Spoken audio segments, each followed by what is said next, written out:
Hi. So, yesterday I got a text message from one of my gladiator friends, Bonnie.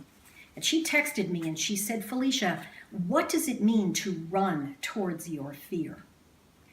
And I know exactly what it means to run towards my fear. It means that I know I'm afraid and I just go for it anyway. There's like an energetic, there's an inaction component to running towards my fear.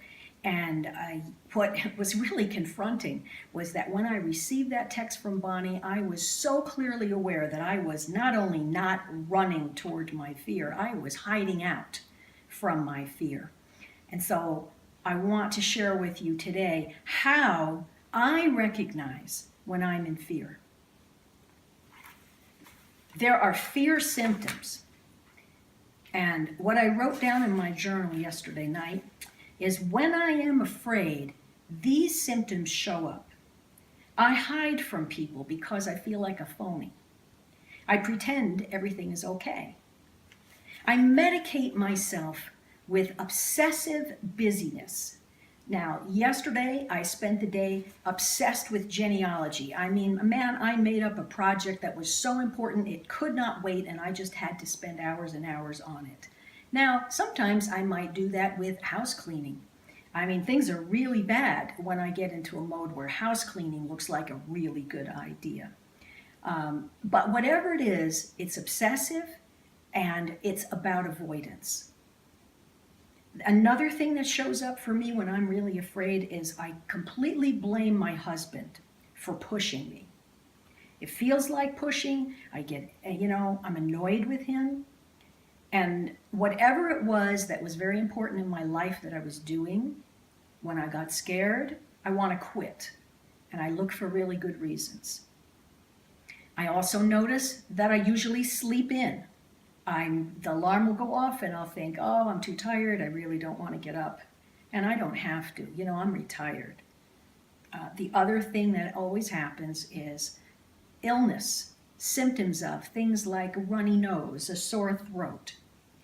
Yesterday I was so afraid my back really started to ache and my scoliosis accentuated like crazy. My hip went out to the side. If you look at the previous video, the video from yesterday, you can actually see that my hip starts sticking out to the left.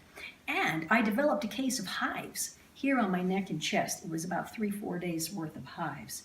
And then I say things like, why did I think that that was a good idea?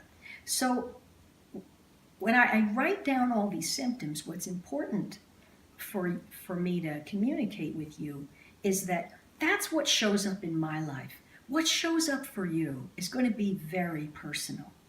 But I highly recommend that you list out the things that you know you do, the clues that show you when you're afraid.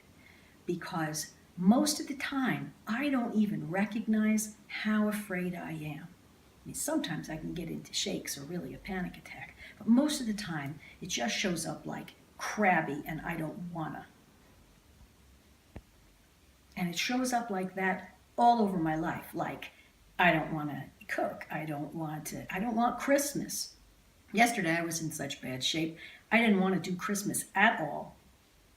So, step number, whatever, but a very important step is to know when you're afraid. Pick up the clues like a detective.